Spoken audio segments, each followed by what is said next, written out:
அமெரிக்காவில் இந்தியாவைச் சேர்ந்த பெண் உட்பட 4 பேர் சுட்டு கொலை செய்யப்பட்ட சம்பவம் அதிர்வலையை ஏற்படுத்தியுள்ளது. குடும்ப சண்டையில் பெண்ணின் கணவனே கொலைபாதக செயலில் ஈடுபட்டதன் பின்னணி என்ன? அமெரிக்காவில் ஜார்ஜியா மாகாணத்தில் உள்ள லாரன்ஸ்வில்லி சிட்டியில் விஜயகுமார் என்பவர் பணியாற்றி வந்தார்.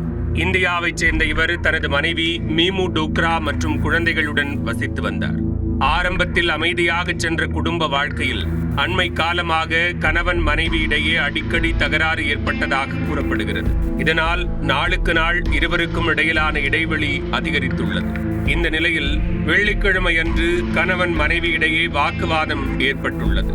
வாக்குவாதம் முற்றிய நிலையில் ஆத்திரமடைந்த விஜயகுமார் துப்பாக்கியை எடுத்து தனது மனைவி மீமு டோக்ராவை கண்மூடித்தனமாக சுட்டுள்ளார். அதனை தடுக்க வந்த உறவினர்களை நோக்கியும் துப்பாக்கியால் சரமாரியாக சுட்டுள்ளார். இதில் பலத்த காயமடைந்த உறவினர்களான கௌரவ்குமார், நிதிச்சந்தர் மற்றும் ஹரீஷ் சந்தர் ஆகிய 3 பேரும் உயிரிழந்தனர். இவர்கள் 3 பேரும் 33 முதல் 38 வயதிற்கு இடைப்பட்டவர்கள் ஆவர்.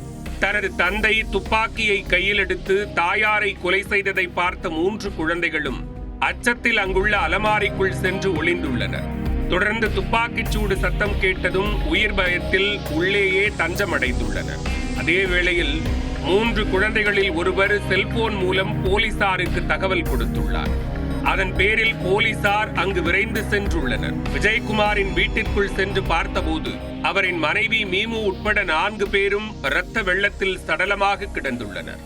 இந்த சம்பவம் குறித்து வழக்கு பதிவு செய்த போலீசார் விஜயகுமாரை கைது செய்து விசாரணை மேற்கொண்டு வருகின்றனர். முதற்கட்ட விசாரணையில் குடும்ப சண்டையில் 4 பேர் சுட்டுக் கொல்லப்பட்டது தெரிய வந்துள்ளது. இருந்தபோதும் கொலைக்கு வேறு ஏதேனும் காரணம் உள்ளதா என்பது குறித்தும் விசாரணையை தீவிரப்படுத்தியுள்ளனர். உயிர் தப்பிய 3 குழந்தைகளையும் அவர்களின் உறவினர்களிடம் போலீசார் ஒப்படைத்துள்ளனர்.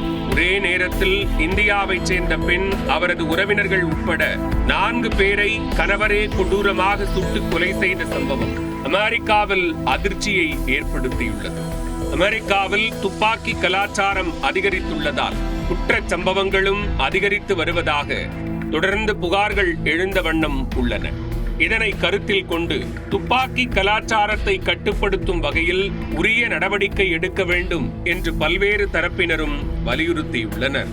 ஆபத்தை உணர்ந்து துப்பாக்கி உரிமம் பெறும் விவகாரத்தில் அமெரிக்காவில் கடும் கட்டுப்பாடுகள் விதிக்கப்படுமா என்பதே பலரது எதிர்பார்ப்பாக உள்ளது.